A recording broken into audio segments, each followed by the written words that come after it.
নমস্কার। আজ শুনবেন অনীশ দেবের লেখা রহস্য রোমাঞ্চে ভরপুর গল্প আঁধারপ্রিয়ার দ্বিতীয় এবং অন্তিম পর্ব। পুরো গল্পটি শোনার অনুরোধ রইল। আর গল্পটি যদি ভালো লাগে তাহলে চ্যানেলটি অবশ্যই সাবস্ক্রাইব করবেন। কাঁটায় কাঁটায় 7টার সময় শুভদীপ এলো আমার বাড়িতে। পাজামা পাঞ্জাবি শাল পরে ও একেবারে ফুলবাবুটি সেজে এসেছে। ও যখন আমাকে পাশ কাটিয়ে বাড়িতে ঢুকলো তখন ওর গা থেকে পারফিউমের গন্ধ পেলাম। আবার হাসি পেয়ে গেল। লড়াইয়ের জন্যে ও দেখছি পুরোপুরি তৈরি হয়ে এসেছে। মাকে বলে রেখেছিলাম 7টার সময় আমার কাছে একজন দামি মক্কেল আসবে, আর কাজের বাচ্চা মেয়েটাকে দোকানে পাঠিয়ে মিষ্টি আনিয়ে রেখেছি। মা শুভদীপের সামনে সেগুলোই সাজিয়ে দিয়ে গেল। ও এ কি, হ্যাঁ, এত সবের কি দরকার ছিল বলে একটু সৌজন্য দেখালো। খেতে খেতেই শুভ ঘরটা খুঁটিয়ে দেখছিল, আর আমি তলপেটে সেই চিনচিনে ব্যথাটা টের পাচ্ছিলাম। ও মা কালীর ফটো দেখলো, বাবার ফটো দেখলো, কিন্তু কোনো কথা বলল না। আরও কিছুক্ষণ অপেক্ষা করার পর আমি প্রসঙ্গ তুললাম। তোমার জীবনটা ভীষণ জানতে ইচ্ছে করছে। টেবিলে নখের আঁচড় কাটতে কাটতে বললাম। তারপর মুখ তুলে তাকালাম ওর দিকে। বিয়ে করেছ? ও অস্বস্তি পেয়ে নড়ে চড়ে বসলো। ওর খাওয়া শেষ হয়ে গিয়েছিল। কোনো কথা বলার আগে ঢকঢক করে এক গ্লাস জল খেয়ে নিল। আমার জীবনটা কোনো জীবন নয় লিলু, শুধু অফিস ফ্যাক্টরি বাড়ি, অফিস ফ্যাক্টরি বাড়ি, এই করে দিন কাটছে। একটু থেমেও বলল, তবে কাল থেকে জীবনটা অন্যরকম লাগছে, আবার বাঁচতে ইচ্ছে করছে। একটা দীর্ঘশ্বাস ফেলল। সত্যি, মানুষ ভাবে এক আর ভগবান করে এক। বুঝতে পারলাম 20 বছরে শুভদীপ আরও চালাক হয়েছে, আরও সুন্দর করে মন রাখা কথা বলতে শিখেছে। ওর ডায়লগ শুনে আমার হাততালি দিতে ইচ্ছে করছিল। কি সুন্দরভাবেই না ও আমার প্রসঙ্গটাকে পাশ কাটিয়ে দিল। মা এসে চা দিয়ে গেল, খালি প্লেট গ্লাসগুলো তুলে নিয়ে গেল যাওয়ার সময়। আমি নির্লিপ্ত গলায় একই প্রশ্ন করলাম আবার, বিয়ে করেছ? আজকে লিলু 20 বছর আগেকার খুকি লীলারানী নয়। তা সত্ত্বেও ও চুপ করে আছে দেখে ভৎসনা করে বললাম, ও কাম অন শুভ, ছেলে মানুষই করো না। আমি না করলে কি হবে, সবাই বিয়ে করে। একটা সিগারেট ধরালো শুভদীপ, চায়ের কাপে কয়েকবার চুমুক দিল। তারপর উদাস চোখে মা কালীর ফটোর দিকে তাকিয়ে বলল, সুস্মিতার সঙ্গে আমার বিয়ে হয়েছে 12 বছর। এই জানুয়ারিতে 12th অ্যানিভার্সারি। আমার কাছে ব্যাপারটা মৃত্যুবার্ষিকীর মতো। আমার হাসি পেয়ে গেল। বেচারা শুভদীপ আজ কত আশা নিয়েই না আমার বাড়িতে এসেছিল। 20 বছর আগে পড়া আমার শরীরের ভূগোল বই ওর আজও মুখস্থ আছে কিনা সেটা যাচাই করতে এসেছিল। অথচ কথাবার্তা কি অদ্ভুতভাবে ওর অপছন্দের পথে এগোচ্ছে। আমি শুভর অভিনয়ে সায় দিয়ে সহানুভূতির অভিনয় করে বললাম, কেন, সুস্মিতা কি তোমার সঙ্গে অ্যাডজাস্ট করে চলে না? হ্যাঁ, ও আমাকে একটু বোঝার চেষ্টা করে না। জানি, তুমি হয়তো ভাবছো এসব বলে তোমার সহানুভূতি পাওয়ার চেষ্টা করছি, কিন্তু হঠাৎই সিগারেট ফেলে দিয়ে আমার হাত চেপে ধরল শুভদীপ। বিশ্বাস করো লিলু, আমি ভীষণ একা। শুভ আমার হাত কচলাতে লাগলো। আমার বিরক্ত লাগছিল, কিন্তু হাত ছাড়িয়ে নিলাম না। ওকে আমি একটু একটু আশকারা দিতে চাই। আমার পরিকল্পনার পক্ষে সেটা খুব জরুরি। আমার হাসি পাচ্ছিল, কিন্তু অনেক কষ্টে হাসি চাপলাম। শুভর অভিনয়ে বুদ্ধির ছাপ আছে, তবে ওকে আমার খারাপ লাগছিল না। বোকা ভগবানের চেয়ে বুদ্ধিমান শয়তান অনেক ভালো। ওর হাত ক্রমশ গরম হয়ে উঠছিল। ও আতুর চোখে আমাকে দেখছিল। দেখার যথেষ্ট কারণ আছে। আজ আমি আমার আলমারির সবচেয়ে ফিনফিনে এবং দামি শাড়িটা পরেছি, আর আকাশি শাড়ির নিচে লো কাট গাঢ় নীল রঙের ব্লাউজ। বাইরে শীত থাকলেও ঘরের ভেতরে সেরকম ঠান্ডা নেই, সুতরাং আমার শরীরের যতটুকু যেভাবে দেখা যায় সেভাবেই দেখছিল শুভদীপ। আমি আচমকা জিজ্ঞেস করলাম, তোমার ছেলে মেয়ে কটা? শুভ আমার হাতটা চট করে ছেড়ে দিল। আমাকে এক পলক অদ্ভুত চোখে দেখে মাথা নাড়ল। নেই। তোমার বিয়ে তাহলে সুখের হয়নি? এরপরেও ঠাট্টা করছো লিলু? সুস্মিতাকে ডিভোর্সের কথা ভেবেছ? ভেবেছি, কিন্তু কোনো উপায় নেই। বাধা পড়ে গেছি। ওর বাবা আমাদের বিজনেসে 5.5 লাখ টাকা ঢেলেছে। তাই বলি, আষ্টে পৃষ্ঠে বাঁধা না পড়লে শুভকে কে আটকাতে পারে?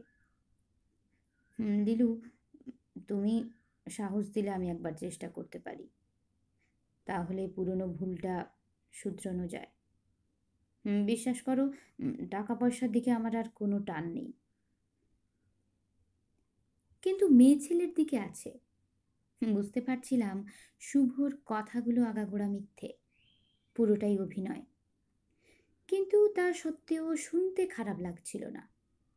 তুমি সাহস দিলে আমি একবার চেষ্টা করতে পারি। চমৎকার। আমার গুরু নৃপেন সাধুখা যখন আমাকে কামনা করেছেন তখন স্পষ্ট বলেছেন, লীলা আমাদের মিলন প্রয়োজন। আমরা দুজনে মাঝরাতে মিলিত হওয়ার পর উত্তরে মুখ করে বসে কর্ণপিশাচিনী গুচ্ছমন্ত্র সাধনা করেছি। ফলে মিলনটাকেও আমার খুব স্বাভাবিক স্বতঃস্ফূর্ত বলে মনে হয়েছে। সেই গুরুর সঙ্গে একাত্ম হয়ে আমি বটযক্ষিণী চেটক, রতিরাজ চেটক, শটকোণ বিষাঙ্ক যন্ত্রপ্রয়োগ, বার্তালি মন্ত্র ইত্যাদি চর্চা করেছি। একসময় আমি মানুষটাকে ভালোবেসে ফেলেছিলাম। তিনি ছিলেন আমার দেখা একমাত্র পুরুষ, যার মধ্যে পুরুষকার রয়েছে। কিন্তু প্রায় 5 বছর সম্পর্কের পর তিনি এক বস্ত্রে হিমালয়ের দিকে রওনা হয়ে যান। মনে পড়ে সেদিন আমি হারানো ভালোবাসার জন্য কেঁদেছিলাম। খেয়াল করিনি শুভ কখন যেন আমার উরুতে হাত রেখেছে। শুনতে পেলাম ও বলছে, লিলু, আমি বিয়ে করেছি শুনে তোমার খারাপ লাগছে? আমি বাবার ফটোর দিকে চোখ রেখে বললাম, না, তা নয়। তারপর উঠে গিয়ে বাড়ির ভেতরে যাওয়া দরজাটা বন্ধ করে ছিটকিনি এঁটে দিলাম। মা জানে তন্ত্রচর্চার জন্যে নির্জনতা দরকার। এখন ঘরে আমি আর শুভদীপ। ঘরের দুটো দরজাই নিশ্চিন্তে বন্ধ। শুভ চট করে উঠে দাঁড়িয়ে গায়ের শালটা খুলে রেখে দিল চেয়ারে। তারপর 2 পা ফেলে আমার কাছে এগিয়ে এসে আমাকে একেবারে জাপটে ধরল। আমি শান্ত গলায় বললাম, এখন না, পরে। কয়েকটা দরকারি কথা তোমার শোনা দরকার। শুভ আমার চোখে কি দেখল কে জানে। আমাকে ছেড়ে দিয়ে ও শালটা গায়ে জড়িয়ে নিল আবার। মুচকে জিজ্ঞেস করলো, শুধু শুধু তাহলে দরজা দিতে গেলে কেন? আমি চেয়ারে বসে পড়লাম। বললাম, শরীরের লজ্জা আড়াল করতে দরজা দিইনি। দিয়েছি মনের লজ্জা আড়াল করতে। বসো। ও বসে পড়ল। দাঁতে দাঁত চেপে আমি ঠিক করলাম এইবার ওকে বলা দরকার। সত্যি কথার প্রয়োজন কখনো ফুরিয়ে যায় না। শুভ, 20 বছর মানে কত দিন জানো? 7,300 দিন। হুম, তাতে কি হয়েছে? আজ আমার সর্বনাশের প্রায় 20তম বার্ষিকী। লিলু, প্লিজ আমাকে আর অপমান করো না। জানি আমার অন্যায়ের কোনো ক্ষমা নেই। আমি কথা না বলে চুপ করে শোনো। শুভদীপের মুখে একটা ভয়ের ছায়া পড়ল। ওর পারফিউমের গন্ধ মিশে যাচ্ছিল মলিন ঘরের প্রাচীন গন্ধের সঙ্গে। কেমন এক অদ্ভুত বাতাবরণ কখন যেন তৈরি হয়ে গেছে এই শীতের সন্ধ্যায়। শুভ ঠিক বুঝতে পারছিল না কি করবে, কোন দিকে তাকাবে, হাত দুটো কোথায় রাখবে। আমি স্বগতোক্তির মতো বলতে শুরু করলাম, সর্বনাশ বলতে তোমার হাতে আমার মেয়েলি ব্যাপার খোয়া যাওয়া নয়। এমনকি তুমি আমাকে বিয়ে না করে সরে পড়েছ তাও নয়। ব্যাপারটা অন্য। 20 বছর আগে আমার বয়স ছিল 17 কি 18। কিশোরী আর যুবতীর মাঝামাঝি বয়স একটা। বাড়িতে ঝগড়া করে আজকের মতোই শীতের এক সন্ধ্যায় শ্যামবাজারের টেলিগ্রাফ অফিস থেকে তোমার বাড়িতে আমি ফোন করেছিলাম। তুমি নানান পাশ কাটানো কথা বলেছিলে আমায়।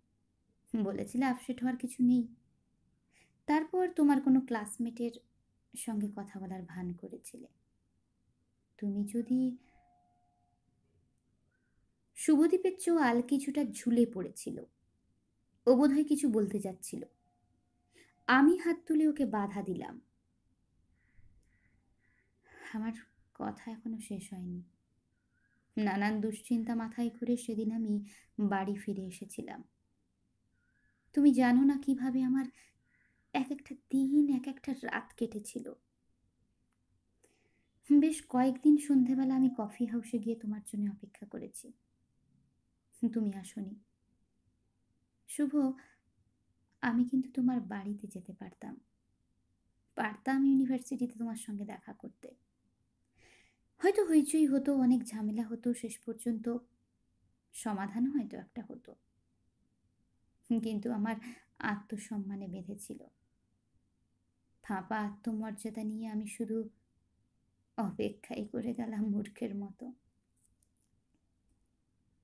শুভ তখনও মুখ সামান্য হাঁ করে আমার দিকে তাকিয়ে আর একটা আমি স্বপ্নের ঘোরে কথা বলে যাচ্ছিলাম।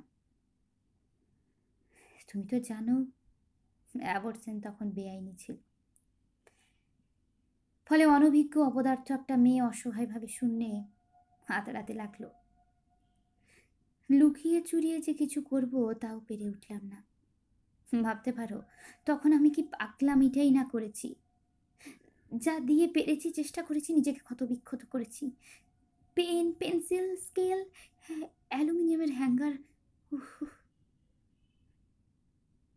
স্মৃতিকণা নামের নির্লজ্জ মেয়েটা কখন যেন এসে দাঁড়িয়েছে টেবিলের ওপর। ওর 20 বছরের যৌবন উথাল পাথাল হয়ে মাতালের মতো ধেই ধেই করে নাচছে। লিলু, প্লিজ, আমি আর শুনতে পাচ্ছি না। শুভদীপ ভাঙা গলায় অনুনয় করে বলল। গলা দিয়ে উঠে আসা কাশির দমক কোনো রকমে সামলে নিল। আমি কিন্তু থামলাম না। একে একে সব বললাম ওকে। মায়ের কথা, বাবার কথা। বাবা যে পাশের ঘরের সিলিং ফ্যান থেকে ঝুলে পড়ে আত্মহত্যা করেছিলেন সে কথাও বললাম। বাবা মারা যাওয়ার পর আমি যেন কেমন হয়ে গেলাম। ঠিক করলাম বাচ্চাটাকে নষ্ট করব না। মায়ের সঙ্গে তুলকালাম, ঝগড়াঝাঁটি করে চলে গেলাম বর্ধমানের এক দুঃসম্পর্কের পিসির বাড়িতে। দোকান থেকে সিঁদুর কিনে মাথায় লাগিয়ে মিথ্যে একটা বিয়ের গল্প ফেঁদে সেখানে থেকে গেলাম। সত্যি কথা বলতে কি, পিসির বাড়িতে আমি রাত দিনে ঝিয়ের কাজ করতাম। পিসির বড় ছেলে আমাকে নষ্ট চোখে দেখত। কি অপমানে, কি হেনস্থার মধ্যে যে কটা মাস সেখানে কাটিয়েছি তা শুধু আমিই জানি। 20 বছরের সেই দিনগুলোর কথা আমি একটুও ভুলিনি, একটুও না। অথচ শেষ পর্যন্ত কি হলো জানো? শুভ কেউটে সাপের মুখে বশ হওয়া কোলা ব্যাঙের মতো নিষ্পলকে আমার দিকে তাকিয়ে, ওর ঠোঁট সামান্য কাঁপছে। আমার গল্প শুনতে শুনতে আমার ভেতরের গল্পটাও পড়ে ফেলতে চাইছে যেন। আমার চোখ জ্বালা করছিল, গলায় কি একটা যেন আটকে গেছে। অনেক চেষ্টা করে আবার কথা বললাম আমি। বাচ্চাটা মরে জন্মালো। জন্মের পর মৃত্যু নয়, মৃত্যুর পর জন্ম। আমার ভীষণ কষ্ট হয়েছিল। মরতে মরতে বেঁচে গিয়েছিলাম আমি, আর সেই সঙ্গে মা হওয়ার স্বাদ চিরদিনের মতো ইতি পড়ল। নোটে গাছটি মুড়ল। শুভদীপ দুহাতে মুখ ঢাকলো। একটা যন্ত্রণার শব্দ বেরিয়ে এলো ঠোঁট চিরে। তারপর কোনো রকম ভাবে বলল, আমাকে ক্ষমা করো লিলু। এত সব আমি জানতাম না। আমি সত্যি তো। জানবে কি করে? তুমি তো আপসেট হওয়ার কিছু নেই বলেই পালিয়েছিলে। শুভ এবার কাঁদতে লাগলো। ওর পাঞ্জাবি পরা পিঠটা ফুলে ফুলে উঠতে লাগলো। তারই মধ্যেও জড়িয়ে জড়িয়ে বলল,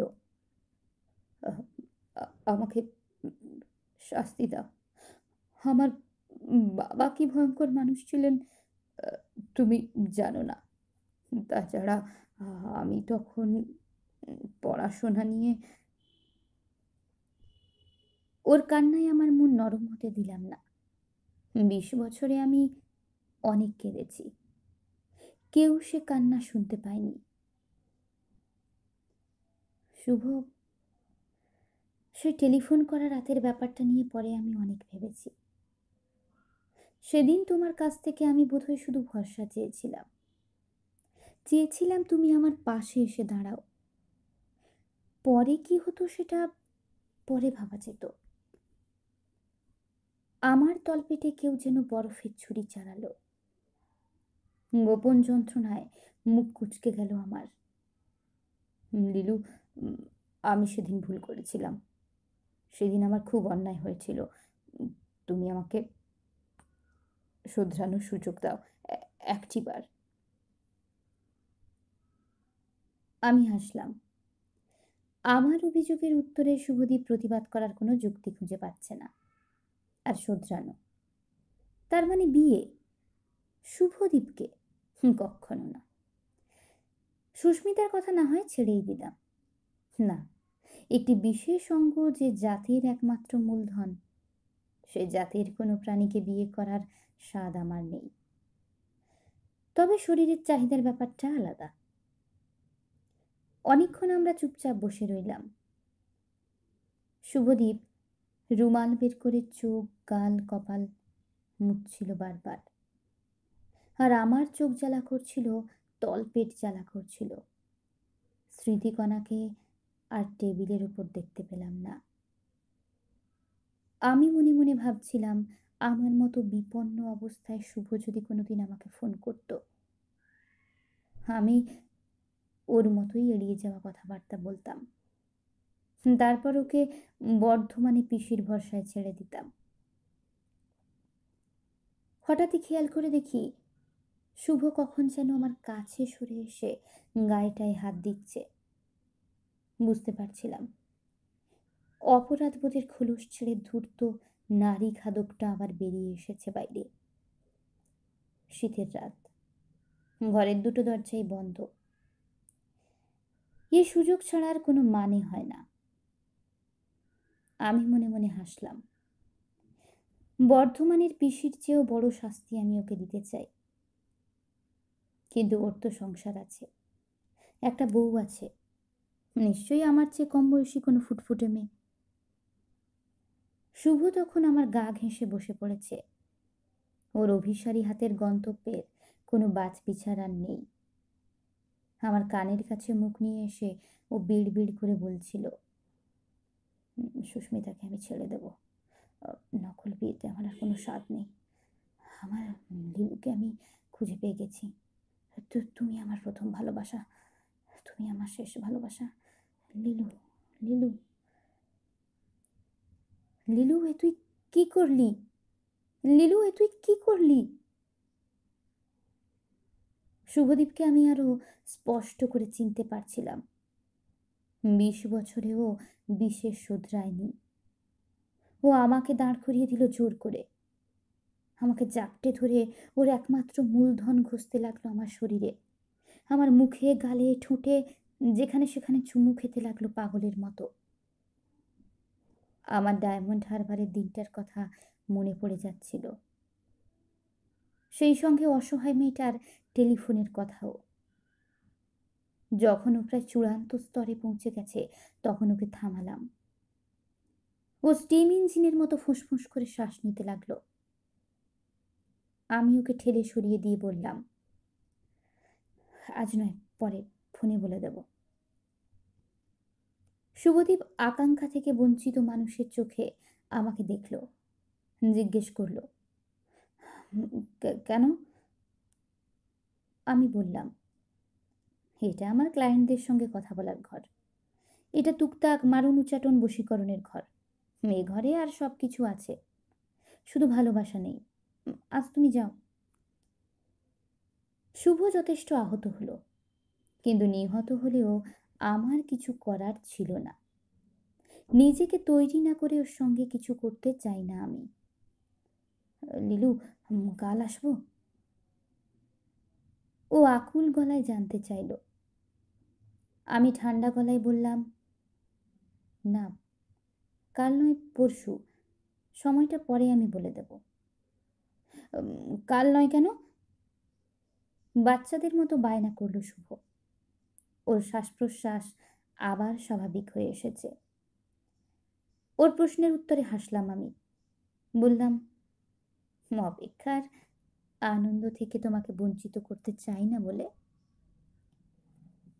20 বছর ধরে আমিও হয়তো অপেক্ষা করছি, অপেক্ষার আনন্দ থেকে আমিও বঞ্চিত হতে চাই না।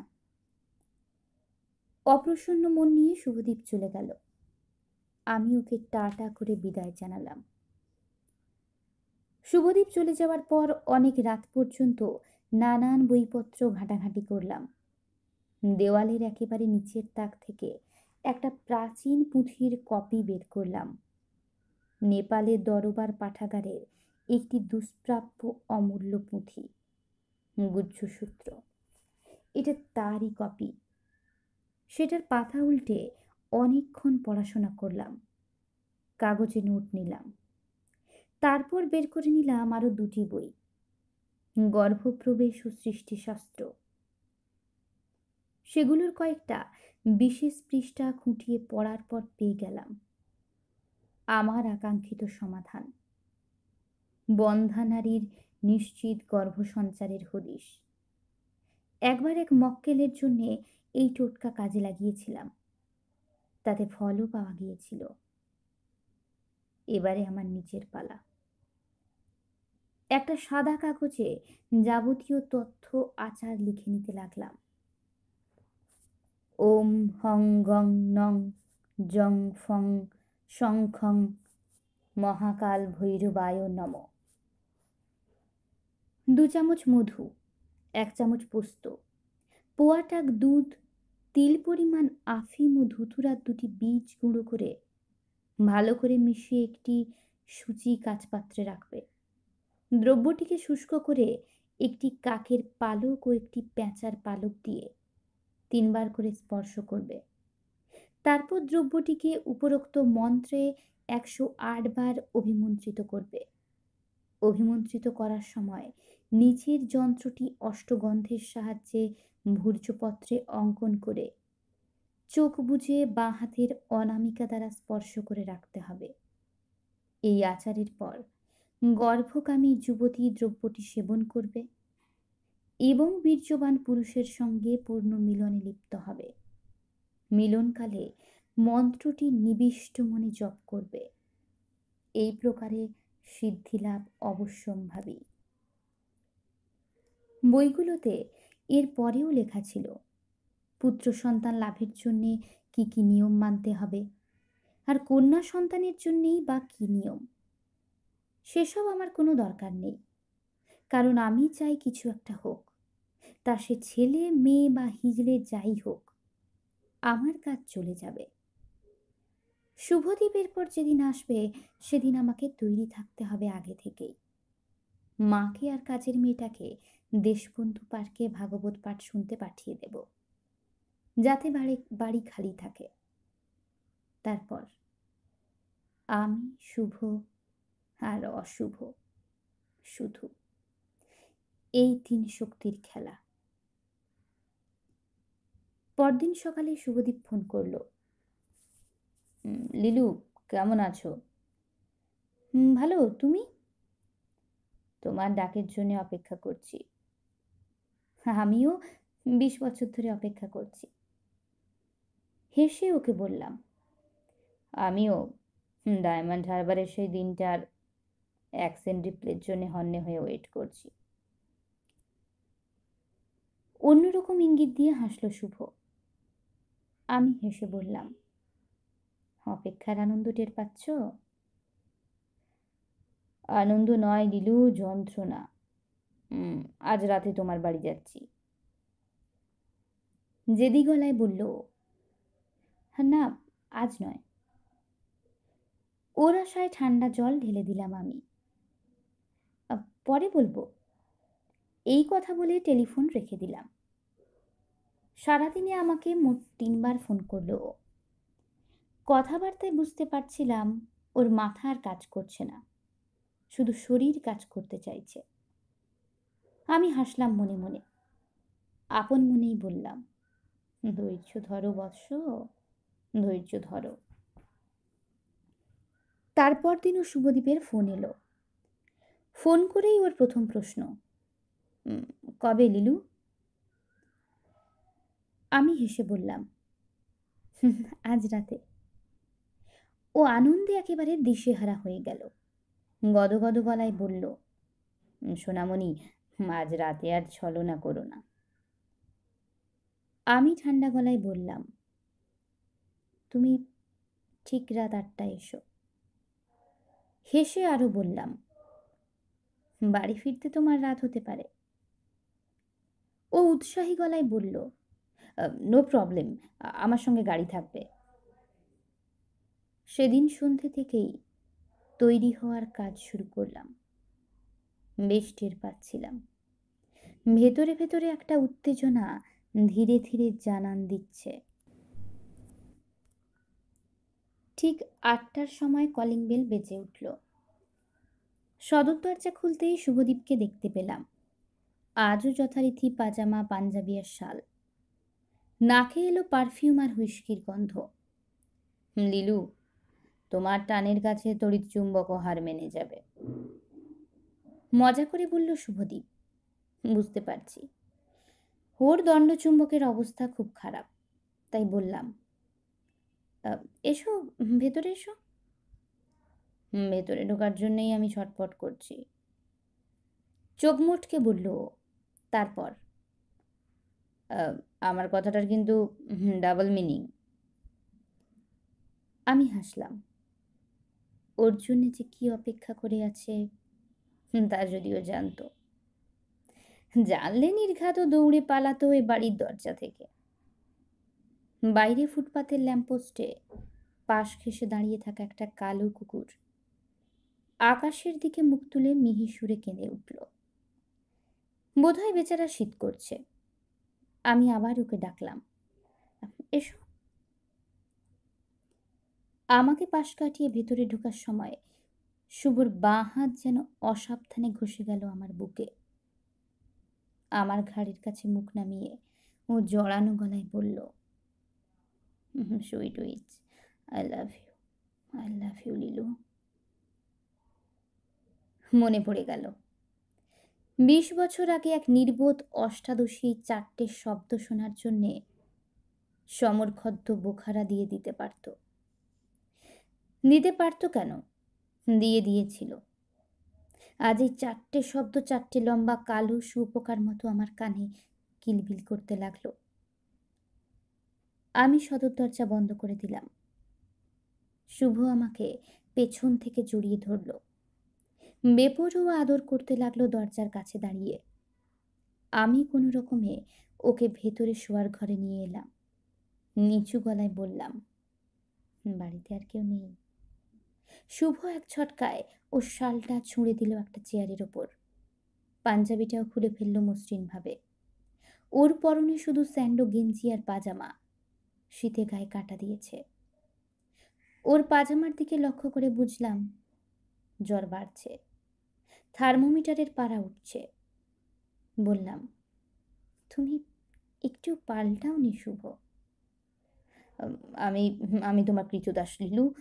তোমার দেখা পেয়ে অনেকগুলো পুরনো ফুল ফুটে গেছে আমার পোড়ো বাগানে।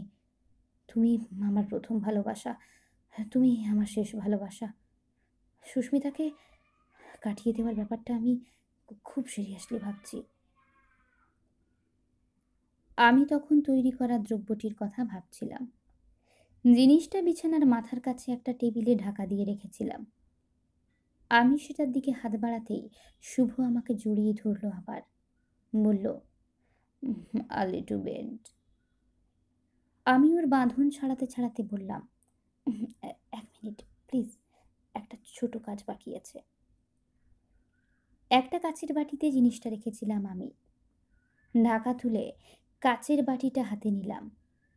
তারপর চোখ বুজিয়ে মন্ত্রপুত ডেলাটা মুখে পুরে দিলাম। কোনো রকমে চিবিয়ে সেটা গোগ্রাসে গিলতে চেষ্টা করলাম। শুভ অবাক হয়ে জিজ্ঞেস করল, ওটা কি খাচ্ছ?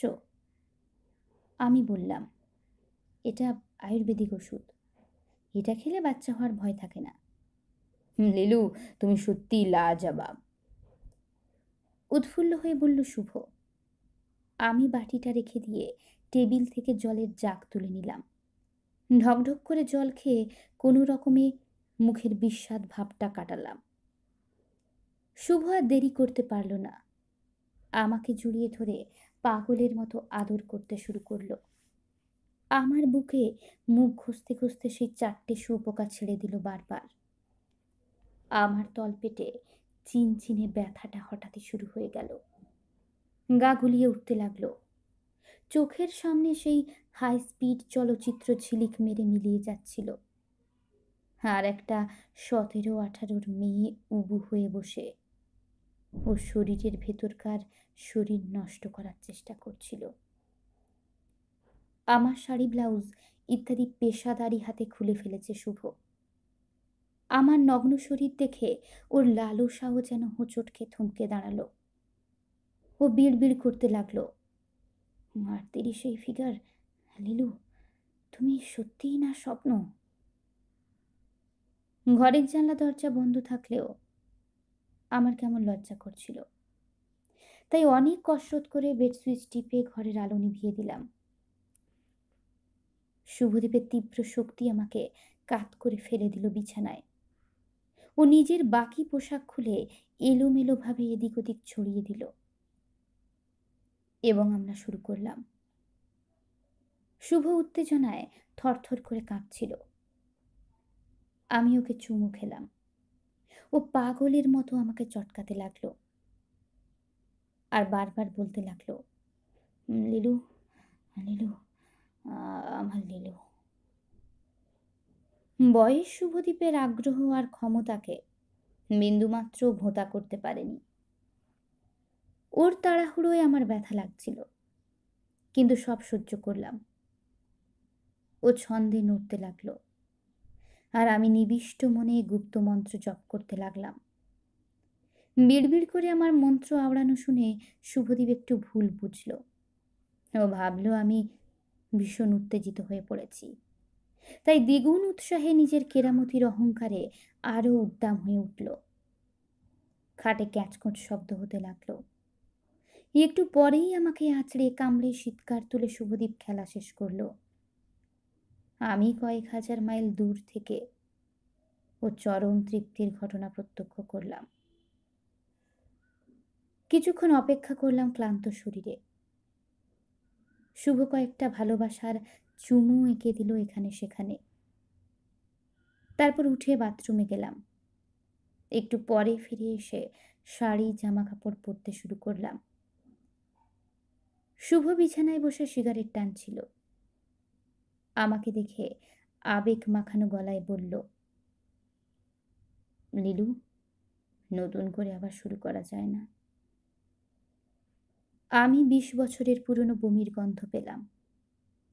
এক মনে শাড়ির কুচি ঠিক করতে লাগলাম। ওর প্রশ্নের কোনো জবাব দিলাম না। তোমাকে তো কতবার করে বলেছি, 20 বছর আগে আমি আমি ভুল করেছিলাম, অন্যায় করেছিলাম। কিছুতেই কি আমাকে ক্ষমা করা যায় না লিলু? আমি শুধু হাসলাম। সেই মুহূর্তে 20 বছরের পুরনো রক্তের গন্ধ পেলাম। মাংস চিরে যাওয়ার যন্ত্রণা টের পেলাম। তৈরি হয়ে নিয়ে ঘরের টিউবলাইটটা জ্বেলে দিলাম। শুভদীপের মুখ কেমন বিবর্ণ লাগছিল। ও বিছানা ছেড়ে উঠে চেয়ারের কাছে গেল। সিগারেট শেষবারের মতো লম্বা টান দিয়ে ওটা ফেলার জায়গা খুঁজল। তারপর সেরকম কিছু খুঁজে না পেয়ে উবু হয়ে বসে পড়ল। মেঝেতে ঘষে ওটা নেভালো। তারপর চেয়ার থেকে ও শালটা গায়ে জড়িয়ে নিয়ে বলল, কাল কখন দেখা হচ্ছে? আমি কোনো জবাব না দিয়ে ওকে তাড়া দিলাম, তাড়াতাড়ি তৈরি হয়ে নাও, মা এখনই চলে আসবে। তোমার মায়ের সঙ্গে আমার আলাপ করিয়ে দিলে না? না, কারণ মাকে বলার মতো কোনো যোগ্য পরিচয় তোমার নেই। নাও, জলদি তৈরি হয়ে নাও।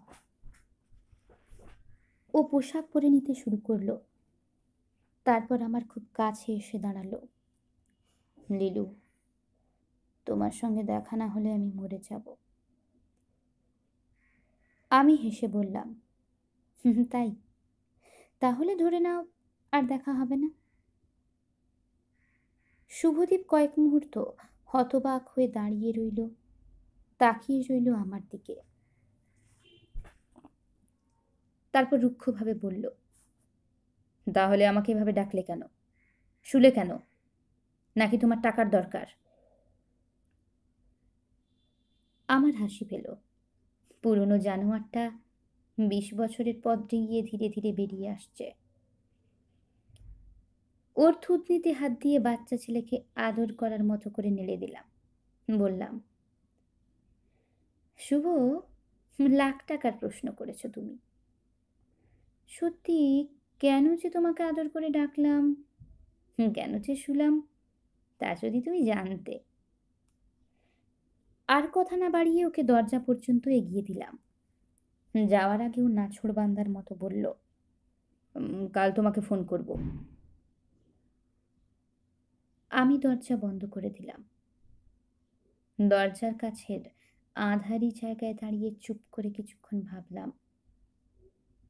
আমি যা করছি সেটা ঠিক না ভুল, ন্যায় না অন্যায়? 20 বছর আগে ন্যায় অন্যায়ের হিসেব কে কষেছিল? আমার গা ঘিন ঘিন করছিল, তাই গ্যাস স্টোভে গরম জল চাপিয়ে দিলাম। এক্ষুনি স্নান করতে হবে।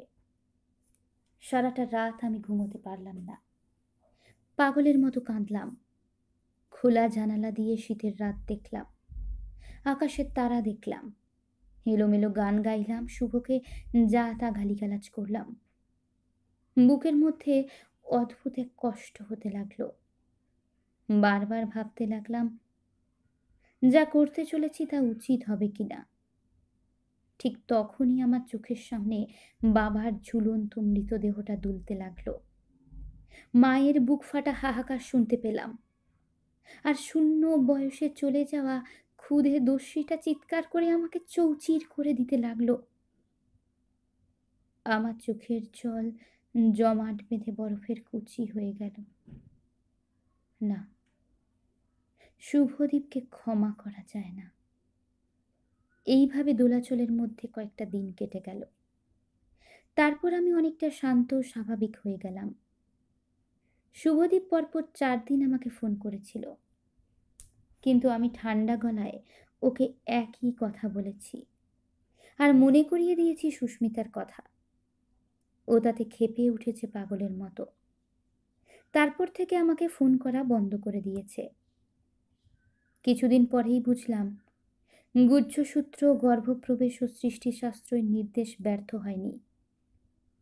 আরও 2 মাস যেতে পুরোপুরি নিশ্চিন্ত হলাম। আমার হিসেব অনুযায়ী 4 মাস 17 দিন পর উপযুক্ত সময় এলো। শরীরে সবকটা প্রয়োজনীয় লক্ষণ নজরে পড়ল আমার।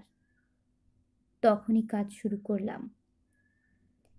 অসহ্য যন্ত্রণায় একটা গোটা রাত কাটা ছাগলের মতো ছটপট করলাম। ভীষণ জ্বর এলো, রক্তপাত হলো। সকালবেলা রক্তমাখা কাপড় থেকে রক্তাক্ত 7টা সুতো ছিঁড়ে নিলাম। সেগুলোকে পরিষ্কার একটা শিশিতে ছিপি এঁটে রেখে দিলাম। তারপর ব্যথা কমানোর 2টো ট্যাবলেট খেয়ে শুয়ে রইলাম বিছানায়। আমার মধ্যে কিছু কিছু পরিবর্তন মায়ের চোখে ধরা পড়েছিল। মায়ের চোখে নীরব প্রশ্ন থাকলেও মুখে কোনো নতুন কথা ছিল না। বিড়বিড় করে শুধু বলতে লাগলো, তুই সাবধানে থাকিস, নিজের যত্ন নিস। 9-10 দিনের মধ্যেই আমি সুস্থ হয়ে উঠলাম। শরীরে মনে জোর ফিরে পেলাম। তখন কাশিমিত্তির ঘাটে শ্মশানে গিয়ে 2 চিমটে ছাই আর খানিকটা মাটি নিয়ে এলাম। একদিন রাতে আমি পুতুলটা তৈরি করতে বসলাম। মাটি আর ছাইয়ের সঙ্গে মিশিয়ে দিলাম শিরিষের আঠা আর খানিকটা সিঁদুর। তারপর বেশ মনোযোগ দিয়ে পুতুলটা তৈরি করলাম। হাত, পা, মাথা সব। চোখের জায়গায় 2টো লাল পুঁতি বসিয়ে দিলাম। পুতুলটা তৈরি হয়ে যাওয়ার পর রাতে স্নান সেরে সম্পূর্ণ নগ্ন হয়ে উত্তর দিকে মুখ করে পদ্মাসনে বসলাম। পুতুলটা 2 হাতে ধরে এক দৃষ্টে ওটার দিকে তাকিয়ে রইলাম। হে অন্ধকারের রাজা, প্রেতসিদ্ধ সম্রাট, শক্তি দাও। এই জড় পদার্থে তোমার তীব্র ক্ষমতা কেন্দ্রীভূত করো। প্রাণ সঞ্চার করো। শত্রুকে নাশ করো, অনুগতকে রক্ষা করো। সাদা সর্ষে, কালো মরিচ আর ঘি দিয়ে একটা মণ্ড তৈরি করে রেখেছিলাম। সেটাতে আগুন দিয়ে হোম শুরু করলাম। তারপর পাশে রাখা একটা রুদ্রাক্ষের মালা নিয়ে শত্রুনাশের মন্ত্র জপ করতে লাগলাম। পুতুলটা তখন আমার অন্য হাতে স্থির। সর্ববাধা প্রশমনং ত্রৈলোক্য সাক্ষিল্যশ্বরী এবমেষ তয়া কার্য সম্পদ বৈরী বিনাশনম। জপ শেষ হলে বাঁ হাতের অনামিকার নখ দিয়ে পুতুলটার তলপেট লম্বালম্বিভাবে চিরে দিলাম। উঠে গিয়ে নিয়ে এলাম ছিপি আটা শিশিটা। একটা কাঁটা দিয়ে খুঁচিয়ে রক্তমাখা সুতোগুলো বের করে নিলাম। ওগুলো গুঁজে দিলাম পুতুলটার তলপেটে। তারপর ভালো করে টিপে ছেঁড়া জায়গাটা বন্ধ করে মসৃণ করে দিলাম। পুতুলটার তলপেটে আর কোনো ক্ষতচিহ্ন রইল না। পরপর 2 দিন আমি উপোস করলাম। 3য় দিনে আমার সরঞ্জামের তাক থেকে শালিঞ্চ গাছের শুকনো শেকড় বের করে নিলাম। সেটা গুঁড়ো করে আমার নগ্ন দেহে ছড়িয়ে দিলাম। সপ্তমুখী রুদ্রাক্ষের একটা ছোট্ট টুকরো জল দিয়ে গিলে ফেললাম। তারপর অনেকক্ষণ ধরে স্নান করলাম, কারণ আজই সেই পবিত্র দিন। আজই শেষ হবে আমার কাজ। সারাটা দিনে কতবার যে ঘড়ি দেখেছি মনে নেই। শেষে যখন রাত 11:45 হলো, তখন ঘরের সব কটা জানালা খুলে দিয়ে শুয়ে পড়লাম বিছানায়। আজ শনিবার, পূর্ণিমার রাত। জানালা দিয়ে চাঁদের আলো এসে পড়ল অন্ধকার ঘরে, আমার নগ্ন দেহে আর পুতুলটার উপরে। একটু পরে উঠে বসে একটা ছোট পিঁড়ে নিলাম। পুতুলটাকে তার ওপর বসিয়ে তার 3 দিকে 3টে মোমবাতি জ্বেলে দিলাম। তারপর একটা ছোট শিশি খুলে কয়েক ফোঁটা সুগন্ধির তেল ছিটিয়ে দিলাম পুতুলটার গায়ে, আর একটা ধূপকাঠি জ্বেলে দিলাম।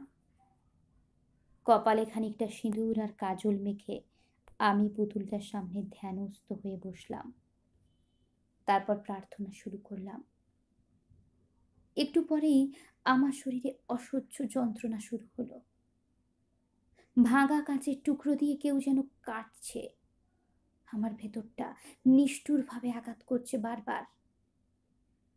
হে নিরাকার কৃষ্ণ শক্তি, এসো, আমার মনস্কামনা পূর্ণ করো, রক্তের ঋণ শোধ হোক রক্ত দিয়ে। হে দেবী, তোমার ঘৃণা ও বিদ্বেষ থেকে আমাকে পরিত্রাণ করো। তোমার অনুগতকে আশীর্বাদ করো, শত্রুকে নাশ করো। হে নিরাকার অন্ধকারের রাজা, হে অন্ধকার তন্ত্রলোকের রানী, আমার মনোবাসনা পূর্ণ করো। যন্ত্রণায় আমার তলপেট ছিঁড়ে যাচ্ছিল, কিন্তু দাঁতে দাঁত চেপে সব সহ্য করলাম। ঠোঁট কেটে রক্ত বেরিয়ে এলো, কিন্তু আমার আকুল প্রার্থনা চলতেই লাগলো। সেই সঙ্গে বিধি অনুযায়ী মন্ত্র উচ্চারণ। সেই যন্ত্রণার মধ্যেই যেন দেখলাম পুতুলটার হাত পা নড়ে উঠল, কিলবিল করে উঠল। হঠাৎই আমার শরীরে এক বিচিত্র ক্লান্তি ও অবসাদ চেয়ে গেল। ভীষণ ঘুম পেল আমার। আমি বিছানায় আবার শুয়ে পড়লাম। চাঁদের আলোয় আমার নগ্ন শরীর মাখামাখি হয়ে গেল। তারপর ঘুমে আমার চোখ ঢুলে এলো। সেই অবস্থাতেই দেখলাম পুতুলটা যেন জীবন্ত হয়ে তীব্র লাল চোখে আমাকে দেখছে। দিনের পর দিন যেতে লাগলো। তলপেট ফুলে পুতুলটার রোগাভোগা চেহারা ক্রমে বেঢপ হয়ে উঠতে লাগলো। একই সঙ্গে আমিও উল্টো পাল্টা স্বপ্ন দেখতে শুরু করলাম। স্বপ্নগুলো ধীরে ধীরে দুঃস্বপ্নের চেহারা নিল, কিন্তু সকালে ঘুম থেকে উঠে মন হাতড়ে শত চেষ্টাতেও সেগুলোকে আর খুঁজে পেলাম না। কোথা থেকে তিল তিল করে মনে একটা সন্দেহ দানা বাঁধতে শুরু করলো। অবাক হলেও সন্দেহটা মন থেকে ঠেলে সরাতে পারলাম না। ওটা ক্রমে গাঢ় হতে লাগলো। আমি কাজটা ঠিক করছি তো? সত্যি কি রক্ত দিয়ে শোধ করতে হয় রক্তের ঋণ? মনে পড়ছে শুভদীপ কেঁদেছিল, আমার দুহাত চেপে ধরে ক্ষমা চেয়েছিল বারবার, ভুল শোধরাতে চেয়েছিল অনুনয় সুরে। সত্যি কি 20 বছর আগের ব্যাপারটা ওর আকস্মিক ভুল? কে জানে, 20 বছরে ও হয়তো সত্যিই বদলে গেছে। মানুষ তো বদলায়, মানুষই তো বদলায়। আমি হয়তো জেদের বশে একটা ভুল করতে চলেছি। নিষ্ঠুর ভুল, যে ভুল একবার হয়ে গেলে আর শোধরানো যায় না। সুতরাং চরম ভুল করে বসার আগে আমাকে একবার খোঁজ করে দেখতেই হবে। কার্ডে লেখা শুভদীপের ঠিকানা নিয়ে একদিন দুপুরে সোজা চলে গেলাম ওর যোধপুর পার্কের বাড়িতে। বাড়িটা খুঁজে পেতে কোনো অসুবিধে হলো না। ওর বাড়ি দেখে তাজ্জব বনে গেলাম। বড় লোকের বাড়ি কাকে বলে? 3 তলা বাড়ি, সঙ্গে ছোট এক টুকরো বাগান। বাড়ির দেওয়ালের নানা জায়গায় মার্বেল পাথরের ডিজাইন, ছাদে টিভি অ্যান্টেনা আর হাওয়া মোরগ। আমার চোখে সানগ্লাস, মাথায় রঙিন ছাতা। পিচের রাস্তা দুপুরের রোদে জ্বলছে। শুভ নিশ্চয়ই এখন বাড়িতে নেই, অফিসে বা ফ্যাক্টরিতে গেছে। এই সুযোগে সুস্মিতার সঙ্গে একটু আলাপ করে নেওয়া যেতে পারে। তাহলেই বুঝতে পারবো শুভদীপ সত্যিই বদলে গেছে কিনা। বাড়ির কাছাকাছি গিয়ে লাল সবুজ শাড়ি পরা একটি মেয়েকে দেখতে পেলাম। বছর 25 বয়স, স্বাস্থ্য মন্দ নয়, রং কালোর দিকেই, তবে মুখ চোখ ভালো। মেয়েটির কানে রূপোর দুল আর নাকের উপর নাকছাবি। শাড়ির আঁচল ডান কাঁধের উপর দিয়ে পিঠে নেমেছে। দেখে কাজের লোক বলেই মনে হলো। ইশারা করে ডাকতেই মেয়েটি কাছে এলো। ওকে শুভদীপের কথা জিজ্ঞেস করলাম। মেয়েটি হিন্দি মেশানো বাংলায় বলল যে সাহেব বাড়ি নেই, ফ্যাক্টরিতে গেছে। তখন আমি মেম সাহেবের কথা জিজ্ঞেস করলাম।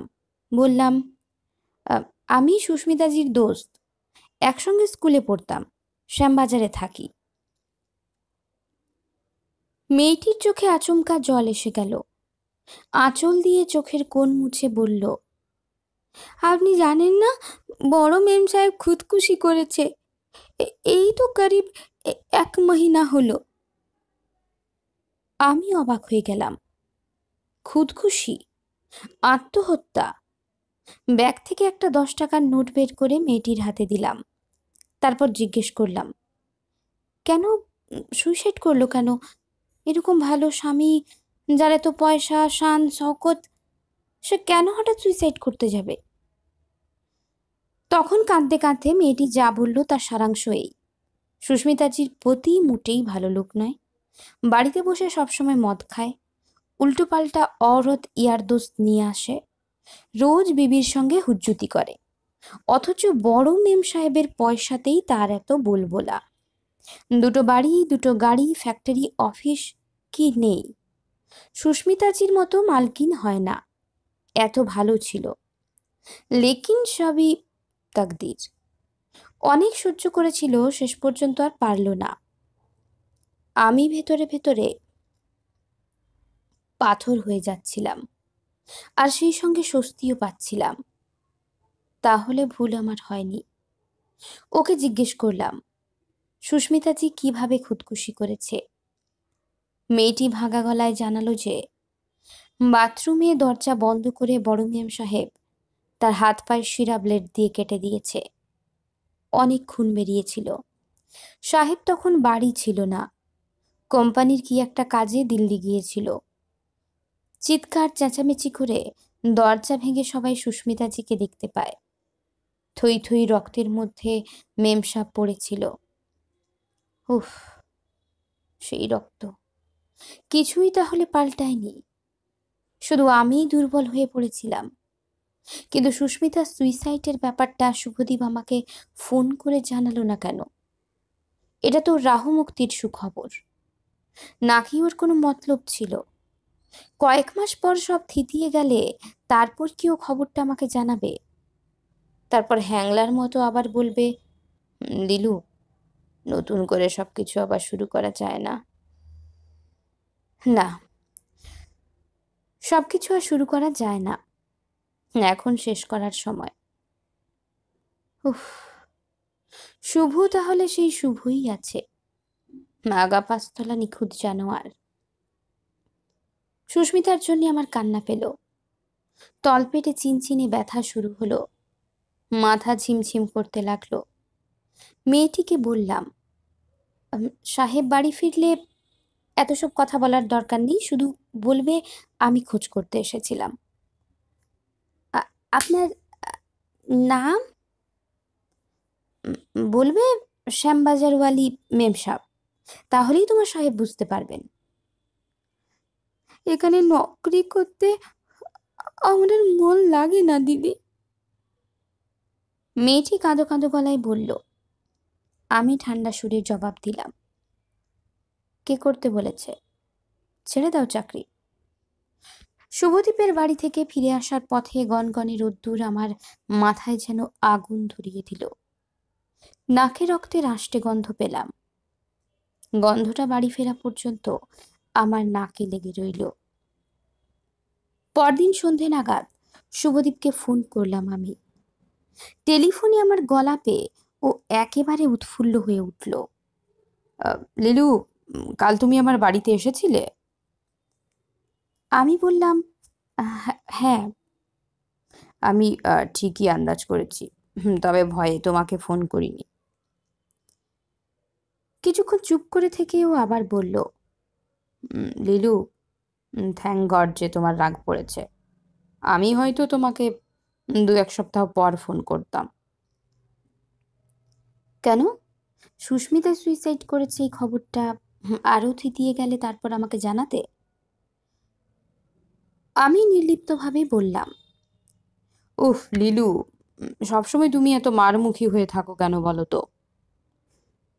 গলার সুর অন্তরঙ্গ করেও বলল, "আহ, কবে তোমার সঙ্গে দেখা হচ্ছে বল, খুব জরুরি কথাবার্তা আছে।" কথা শেষ করার আগেই হিচকি তোলার মতো একটা শব্দ করলো শুভ। আমি জিজ্ঞেস করলাম, কি কি হলো?" "আহ, ও কিছু নয়।" আবার সেই একই রকম শব্দ। তারপর, কবে তোমার সঙ্গে দেখা হচ্ছে বলো, আহ, অনেক জরুরি কথা আছে।" আম, আমারও তোমার সঙ্গে অনেক জরুরি কথা আছে। আজ রাত 8টার সময় তুমি আমার বাড়িতে আসবে? আহ, না, তার চেয়ে বরং তুমি আমার বাড়িতে এসো। শুভদীপ কাহিল সুরে বলল, আমার শরীর ভালো নেই। তোমারও তাহলে শরীর খারাপ হয়? আমি ব্যঙ্গ করে বললাম, আমার কথাটা ডাবল মিনিং আছে কিন্তু। আহ দিলু, প্লিজ ঠাট্টা করো না, আমার শরীরটা ভালো নেই। তুমি রাত 8টায় চলে এসো। তুমি এলে কোনো প্রবলেম হবে না। দোতলার দক্ষিণ দিকটায় আমি থাকি। আমি হাসলাম, বললাম, প্রবলেম কি করে হবে? প্রবলেম তো সুইসাইড করেছে। হেঁচকি তোলার মতো শব্দ শোনা গেল আবার। শুভ বলল, লিলু, প্লিজ রাত 8টায় এসো কিন্তু, এখন রাখছি। হ্যাঁ, রাত 8টায় ওর বাড়িতে যখন পৌঁছলাম তখন প্রচণ্ড গুমট কেটে গিয়ে বাতাস বইতে শুরু করেছে। ওদের বাগানের গাছের পাতা শব্দ করে এপাশ ওপাশ দুলছে। আকাশে তারা ফুটেছে বটে, তবে চাঁদ খানিকটা মেঘে ঢাকা। এক অচেনা বিষণ্ণতা ছেয়ে যাচ্ছিল আমার মনে। শুভদ্বীপের উপরে মনটা নরম হয়ে আসতে চাইছিল, কিন্তু আমার মনে পড়ে গেল সুস্মিতার কথা, 20 বছর আগেকার কথা, আর বেঢপ নগ্ন পুতুলটার কথা। কলিং বেল বাজতেই গতকালের শ্যামলা মেয়েটি দরজা খুলে দিল। আমাকে সানগ্লাস ছাড়া দেখেও ও সহজে চিনতে পারল। বলল, বড় সাহেব দোতলার ঘরে আছে। সাহেবকে কাল বলেছি আপনি এসেছিলেন। আমি হেসে ওকে পাশ কাটিয়ে ঢুকে পড়লাম বাড়িতে। তারপর এগিয়ে গেলাম দোতলায় ওঠা সিঁড়ির দিকে। দক্ষিণ দিকে শেষ ঘরটায় শুভদীপ ছিল।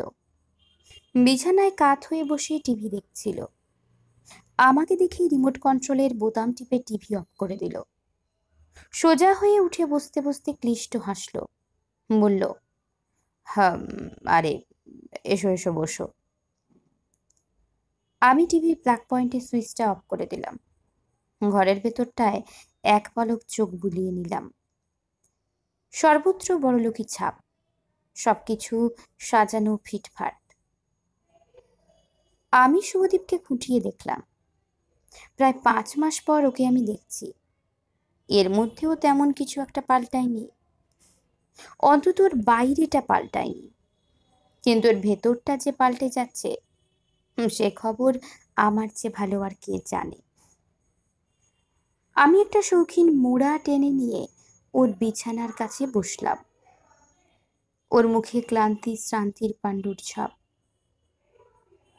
শুভ, তোমাকে কয়েকটা জরুরি কথা বলার আছে। শুভ হেসে বলল, তোমার মাত্র কয়েকটা কথা বলার আছে, আর আমার তোমাকে অনেক কথা বলার আছে। কথা শেষ করেই ও হেঁচকি তোলার মতো শব্দ করলো। জোর করে ঢোক গিলে গলা দিয়ে উঠে আসা কোনো জিনিসকে রুখে দিল। শুভ, আমার কথাগুলো মন দিয়ে শোনো। ও আমাকে প্রায় বাধা দিয়ে বলল, ভাবতেই পারছি না তুমি আমার বাড়িতে এসে আমার বেডরুমে বসে গল্প করছো। ঠান্ডা গলায় বললাম, আরো অনেক কিছুই তুমি ভাবতে পারবে না। হঠাৎ ও পেট খামচে ধরল, যন্ত্রণায় কুঁকিয়ে উঠল। তারপর আমার দিকে একটু মাথা নেড়ে ঘর থেকে বেরিয়ে গেল। আমি ঘরে বসেই ওর বমি করার শব্দ শুনতে পেলাম। একটু পরেই ও মুখটুক ধুয়ে ফিরে এলো। ক্লান্ত পা ফেলে বিছানায় গিয়ে বসলো। কি, তোমার শরীর খারাপ নাকি? হ্যাঁ, কয়েক মাস ধরেই এরকম হঠাৎ হঠাৎ পেট ব্যথা করছে, বমি পাচ্ছে, গা গুলোচ্ছে, একটু পরেই আবার সব ঠিকঠাক। কি যে হয়েছে কিছু বুঝতেই পারছি না। ডাক্তার দেখিয়েছি, বললে কিছু হয়নি, হয়তো নতুন টাইপের কোনো ভাইরাল ইনফেকশন। কয়েকটা ট্যাবলেট দিয়েছে, কিন্তু তাতে বুঝলাম কাজ শুরু হয়েছে। আর কেউ এই শরীর খারাপের রহস্য বুঝতে পারবে না। আমি নিষ্ঠুর হেসে বললাম, ডাক্তার দেখিয়ে কোনো লাভ নেই। তোমার কি হয়েছে আমি বলে দিচ্ছি। শুভ যন্ত্রণায় মুখ কুঁচকে অবাক চোখে আমাকে দেখলো। তুমি আমাকে ভালো করে দাও লিলু। এখন ভগবানও তোমাকে ভালো করতে পারবে না। শোনো শুভ, কাল আমি এ বাড়িতে এসেছিলাম, সুস্মিতার সব কথা শুনেছি। কে বলেছে? আশা। আশা কি ভালোবাসা কি নাম আমি জানি না, তবে তোমাদের কাজের মেয়েটি সব বলেছে। শুভদীপ বিরক্ত হয়ে চাপা গলায় বলে উঠল, সুস্মিতা নিজের দোষে মরেছে, ওর মাথার দোষ ছিল। হ্যাঁ, মাথার দোষ তো ছিলই, নইলে তোমার মতো পাবলিককে বিয়ে করে? যাকে, এবারে জরুরি কথাগুলো শোনো। ওকে তন্ত্রমন্ত্রের ব্যাপারগুলো খুলে বললাম। শুভদীপ তাচ্ছিল্যের হাসি হাসল। লিলু, আমার কাছে উইচো যা স্যান্ডউইচও তাই। তুমি ঠাট্টা করছো? না, একটুও ঠাট্টা করছি না। তোমাকে তো আগেও বলেছি আমি কি করে দিন চালাই, আর আমার বাড়িতে গিয়ে তুমি টুকটাকের জিনিসপত্র দেখেছ। শুভ ওর তলপেটে হাত বোলাতে লাগলো। একটা বালিশ কোলে টেনে নিয়ে আরাম করে বসতে চাইল। ওকে বললাম, শুয়ে পড়ো, তাহলে আরাম পাবে। ও কি ভেবে সত্যিই খাটের মাথার দিকটায় হেলান দিয়ে শুয়ে পড়ল। একটা দীর্ঘশ্বাস বেরিয়ে এলো ওর বুক ঠেলে। তখন ওকে পুতুলটার কথা বললাম। ও অনেকক্ষণ চুপ করে রইল। নিস্তব্ধতা আমাদের ডুবিয়ে দিল। তারপর ও হঠাৎ উঠে বসে একটা সিগারেট ধরালো। ধোঁয়া ছেড়ে তাচ্ছিল্যের হাসি হেসে বলল, হুম, টুকটাক মারণ উচাটন তন্ত্রমন্ত্র, এসব বুজরুকি যারা বিশ্বাস করে তারাই হতে ভয় পায়। আমি ওসবে বিশ্বাস করি না। আচমকা ওয়াক তুলল শুভদীপ। মুখ কুঁচকে গেল ওর। জোর করে স্বাভাবিক হতে চেষ্টা করলো, কিন্তু আমি ওসবে বিশ্বাস করি শুভ, আর অবিশ্বাসীদের বিশ্বাস করাই। কমাস ধরে তোমার গা বমি, পেট ব্যথা, গা ব্যথা সব কি মিথ্যে? অবশ্য পুতুলটার কথা তখন তুমি জানতে না। ওসব কাকতালীয় ব্যাপার। সিগারেটের ধোঁয়া ছেড়েও বলল। আমি মোড়া ছেড়ে উঠে ওর কাছে এগিয়ে গেলাম। ওর একটা হাত ধরলাম। নরম গলায় বললাম, শুভ, আজ শুধু তোমাকে সত্যি কথাই বলবো। আর কদিন পরেই এসব তন্ত্রমন্ত্রে তুমি বিশ্বাস করতে বাধ্য হবে, কারণ বাচ্চাটা তখন নড়বে চড়বে, হাত পা ছুঁড়বে, তুমি নিশ্চয়ই টের পাবে। এক টান মেরে আমার হাতটা ছাড়িয়ে নিল শুভ। সিগারেটের শেষ টান দিয়ে গুঁজে দিল অ্যাস্ট্রেতে। এমন সময় আশা আমার জন্যে জলখাবারের ট্রে নিয়ে এলো। একটা টি টেবিলে মিষ্টির প্লেট, চা, বিস্কুট ইত্যাদি সাজিয়ে দিয়েও চলে গেল। ও চলে যেতেই শুভদীপ চেঁচিয়ে বলল, তোমার ওসব নোংরা কথা আমি শুনতে চাই না, আমার গা ঘিন ঘিন করছে। তুমি চটপট এগুলো খেয়ে চলে যাও প্লিজ। আমি টেবিলের কাছে গিয়ে একটা মিষ্টি মুখে দিলাম। সেটা খেতে খেতে হাসলাম। 20 বছর আগে আমিও ঠিক এইরকম হাত পা ছোড়া নড়াচড়া টের পেয়েছিলাম। দাঁতের বদলে দাঁত, চোখের বদলে চোখ, বাচ্চার বদলে। তুমি এক্ষুনি আমার বাড়ি থেকে বেরো, এই মুহূর্তে। রাগে অন্ধ হয়ে চিৎকার করে উঠল শুভ। ও বিছানা থেকে নেমে এক পা এগিয়ে এলো আমার দিকে। আমি ঠান্ডা গলায় বললাম, আর এগিয়েও না, আমাকে সুস্মিতা পাওনি। একটু বেচাল দেখলেই তোমার হাল আরও খারাপ করে ছাড়ব। বেশ বুঝতে পারছিলাম শুভদীপের চোখ ওর দেখা লীলাকে আর একটু চিনতে পারছিল না। তুমি এক্ষুনি বেরিয়ে যাও,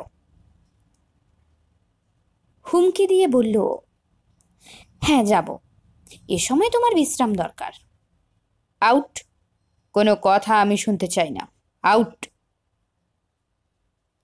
আঙুল তুলে ও দরজা দেখিয়ে দিল আমাকে। আর একটা মিষ্টি নিয়ে মুখে দিলাম আমি। আজ তো মিষ্টি মুখ করারই দিন। লক্ষ্য করলাম শুভর চুল এলোমেলো, দু চোখে ভয়। আমি দরজার দিকে কয়েক পা এগিয়ে গিয়ে থমকে দাঁড়ালাম। পুতুলটার সব কথা ওকে বলা দরকার। হ্যাঁ, একটা কথা তোমাকে এখনো বলিনি। তুমি এক্ষুনি বেরিয়ে যাও। চেঁচিয়ে কোনো লাভ নেই শুভ। শোনো, পুতুলটা হচ্ছে অনেকটা অর্ধনারীশ্বর। ওটার ওপরের পোর্শনটা মেয়ে আর নিচের পোর্শনটা ছেলে। শুভ বিভ্রান্ত নজরে দেখতে লাগলো আমাকে। আমার কথাও ঠিক মতো বুঝে উঠতে পারেনি। পুতুলটার পক্ষে মা হওয়া কি কষ্টের এবার নিশ্চয়ই বুঝতে পারছো। ঠিক একই রকম কষ্ট তোমারও হবে। শুভদীপ থম মেরে আমার দিকে তাকিয়ে রইল। ব্যাপারটা এখনো ওর কাছে বোধহয় স্পষ্ট হয়নি। পরে বুঝবে, 10 মাস 10 দিন যখন পূর্ণ হবে। ওকে একটা চুমু ছুঁড়ে দিয়ে বিদায় নিলাম। ওর বাড়ি থেকে বেরিয়ে আসার সময় আমার পা কাঁপছিল, মাথা টলে যেতে চাইছিল। জ্বালা ধরা চোখ নিয়ে আমি স্মৃতিকণাকে দেখতে পেলাম। আমার পাশে নাচতে নাচতে চলেছে, তীব্র উল্লাসের নাচ। শুনতে পেলাম বাবা কপাল চাপড়ে নিয়ে বিনিয়ে কাঁদছে। মা জল ভরা চোখে আমার সামনে এসে ভৎসনার সুরে বলছে, লীলা, এ তুই কি করলি? আমি ঝাঁকিয়ে উঠলাম, বেশ করেছি, এতদিনে 20 বছরের ঋণ শোধ হলো। অন্ধকার পিচের রাস্তা থেকে তাপ উঠছিল। বাড়ি ফিরে আমাকে স্নান করতে হবে। এমন সময় পেছন থেকে শুভদীপের বুক ফাটা চিৎকার শুনতে পেলাম। যন্ত্রণার আতঙ্কের চিৎকার। সে চিৎকারে বুক কেঁপে ওঠে। হঠাৎই মনে হলো চিৎকারটা বোধহয় আমার কল্পনা, কারণ এখনো তো 10 মাস 10 দিন হয়নি।